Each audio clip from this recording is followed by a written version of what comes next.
नमस्ते बच्चों। हिंदी सुलभ भारती 7वीं कक्षा।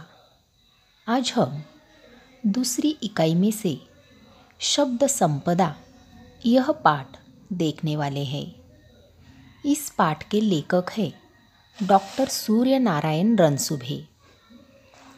डॉक्टर सूर्यनारायण रणसुभे, इनका जन्म 7 अगस्त 1942 में कर्नाटक में गुलबर्गा गांव में हुआ है।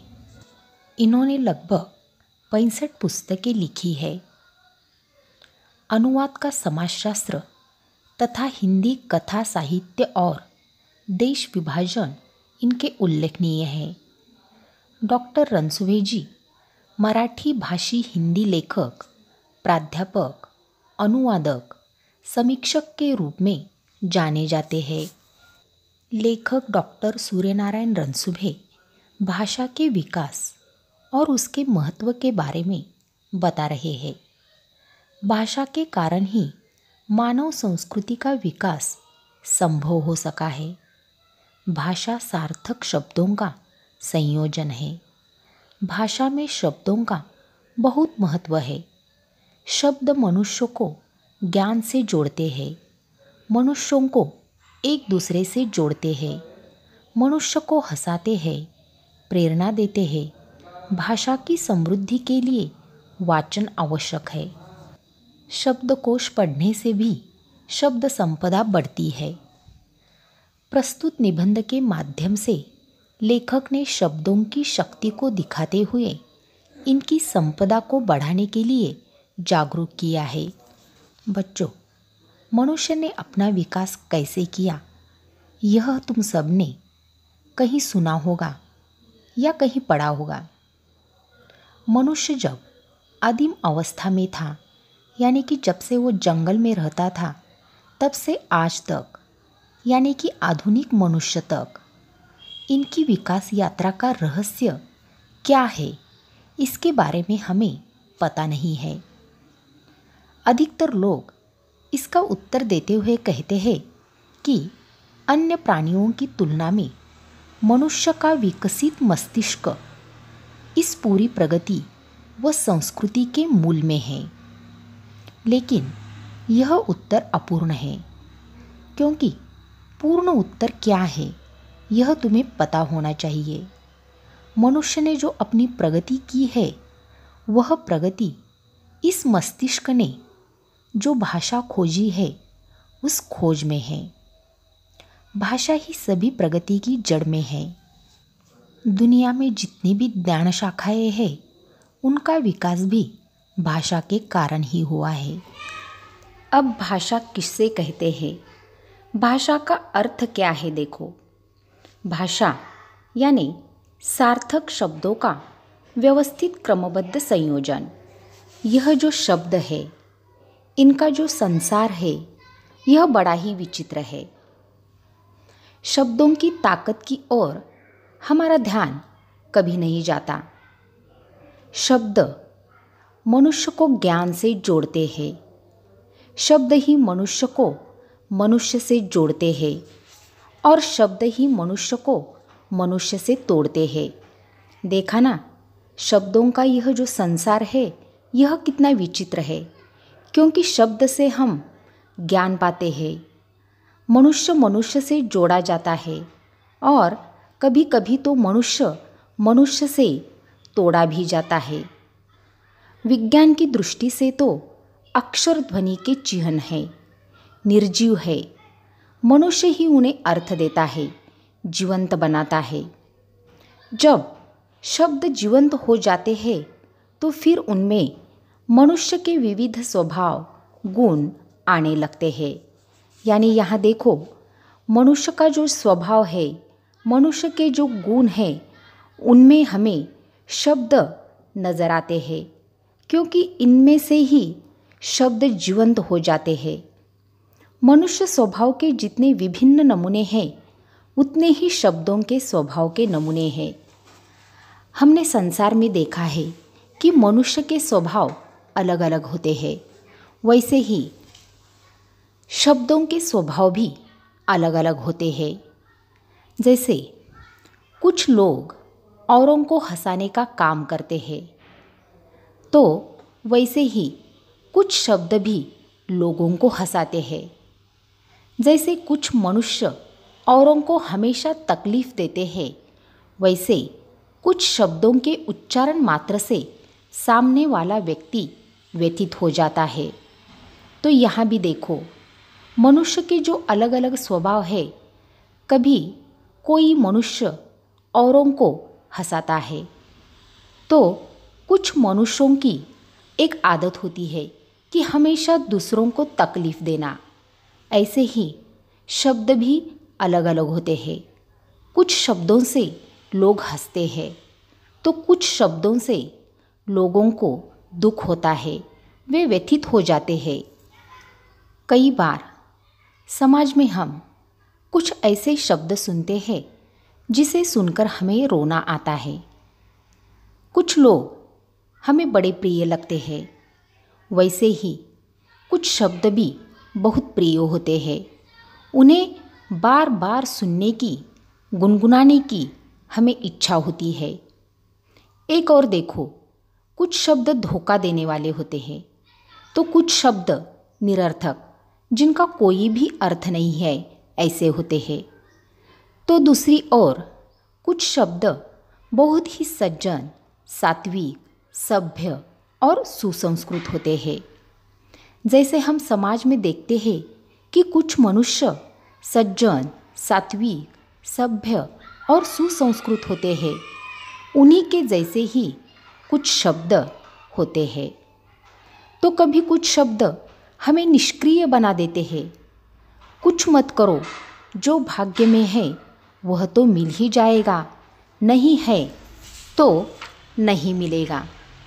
यानी कि यहाँ देखो, कुछ शब्द जो निष्क्रिय होते हैं, उनसे हम निष्क्रिय बनते हैं, क्योंकि हमारे भाग्य में जो लिखा है वो तो होकर ही रहेगा।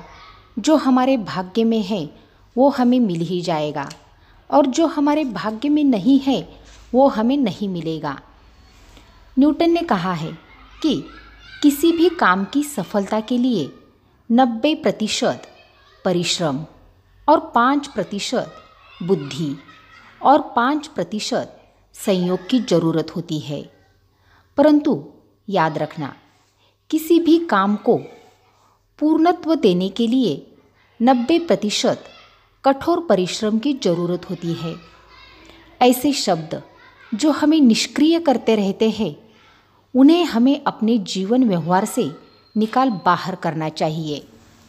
तो यहाँ हमें क्या कहा गया है, देखो कि जिन शब्दों से हम निष्क्रिय बन जाते हैं, उन शब्दों को हमारे जीवन से बाहर निकालना चाहिए, क्योंकि कोई भी काम पूरा करने के लिए हमें 90% कठोर परिश्रम की ज़रूरत है।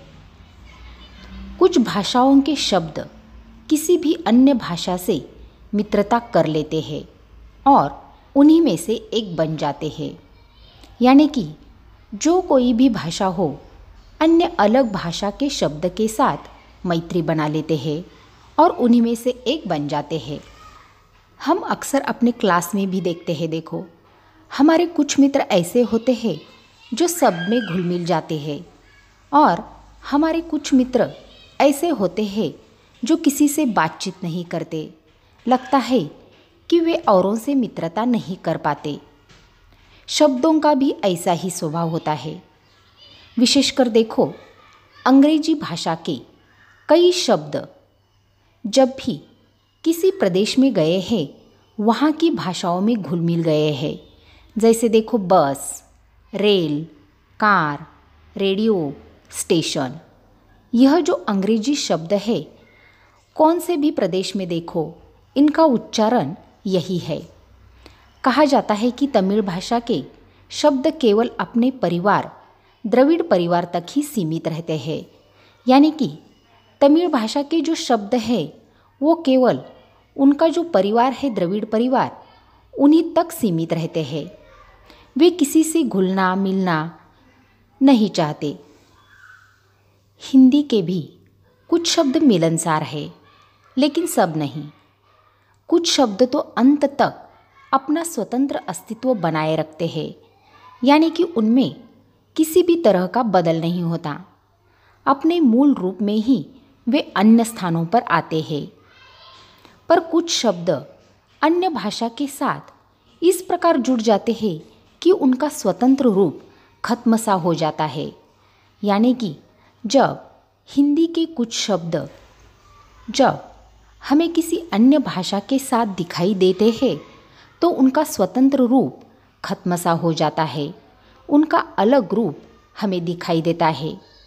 हिंदी में कुछ शब्द ऐसे भी पाए जाते हैं जो दो भिन्न भाषाओं के शब्दों के मेल से बने हैं। यानी कि कुछ शब्द ऐसे होते हैं उनमें हमें दो भिन्न भाषाओं के शब्द दिखाई देते हैं। अब वे शब्द हिंदी के ही बने हैं। जैसे देखो, हिंदी संस्कृत से वर्षगांठ, मांगपत्र। यहाँ इन शब्द में हमें हिंदी और संस्कृत भाषा में जो शब्द है उनका मेल दिखाई देता है। अब हिंदी, अरबी, फारसी के शब्द देखो, थानेदार, किताब घर। तो इन शब्दों में हमें अरबी और फारसी इन भाषाओं का मेल दिखाई देता है। अब अंग्रेज़ी और संस्कृत के शब्द देखो, रेल यात्री, रेडियो तरंग। तो यह जो शब्द है इनमें हमें संस्कृत और अंग्रेजी शब्दों का मेल दिखाई देता है। अरबी, फारसी और अंग्रेज़ी में शब्द देखो, बीमा पॉलिसी। तो यह जो शब्द है इसमें हमें फारसी, अंग्रेज़ी शब्दों का मेल दिखाई देता है। इन शब्दों से हिंदी का शब्द संसार समृद्ध हुआ है। यानी कि शब्दों का स्वभाव तो बड़ा विचित्र है। देखो, कुछ शब्द ऐसे होते हैं जो अपनी माँ के इतने लाडले होते हैं कि वे अपनी मातृभाषा को छोड़कर औरों के साथ जाते ही नहीं। तो कुछ शब्द इतने बिंदास होते हैं कि वे किसी भी भाषा में जाकर अपने लिए जगह बना लेते हैं। शब्दों के इस प्रकार बाहर जाने और अन्य अनेक भाषाओं के शब्दों के आने से हमारी भाषा समृद्ध होती है। वे शब्द जिनके लिए हमारे पास प्रतिशब्द नहीं होते, ऐसे हजारों शब्द जो अंग्रेज़ी, पुर्तगाली, अरबी, फारसी से आए हैं, उन्हें आने दीजिए। जैसे brush, rail, pencil, radio, car, scooter, station आदि। परंतु जिन शब्दों के लिए हमारे पास सुंदर शब्द है, उनके लिए अन्य भाषाओं के शब्दों का उपयोग नहीं होना चाहिए। तो यहाँ हमें कहा गया है कि जो शब्द हमारे पास है वे पहले से ही सुंदर है, तो उनमें हमें कुछ भी बदल नहीं करना चाहिए। उनका उपयोग पहले से ही जैसे वे है वैसे ही उनका उपयोग करना चाहिए। हमारे पास माँ के लिए, पिता के लिए सुंदर शब्द है, जैसे माई, अम्मा, बाबा, अक्का, अन्ना, दादा, बापू आदि। अब उन्हें छोड़ हम मम्मी डैडी कहना अपनी भाषा के सुंदर शब्दों को अपमानित करना है। तो यहाँ हमें कितना सुंदर कहा गया है, देखो, कि हम अपनी माँ और अपने पिता को माई, अम्मा, बाबा, अक्का, अन्ना, दादा, बापू आदि शब्दों से हम बुलाते हैं। यह शब्द पहले से ही सुंदर है, तो हम क्यों उन्हें मम्मी और डैडी कहकर अपनी भाषा के जो सुंदर शब्द है उन्हें क्यों अपमानित करते हैं।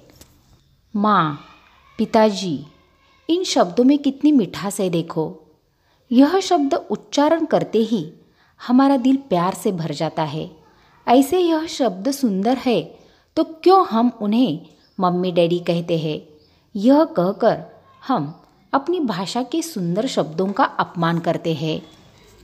जो शब्द हम हमारे मुख से उच्चरित करते हैं उन शब्दों से हमारे चरित्र, बुद्धिमत्ता, समझ और संस्कारों का दर्शन होता है। इसलिए शब्दों का उच्चारण करने से पहले हमें सोचना चाहिए। कम से कम शब्दों में हमें अर्थपूर्ण बोलना चाहिए। लिखना यह तो एक कला है।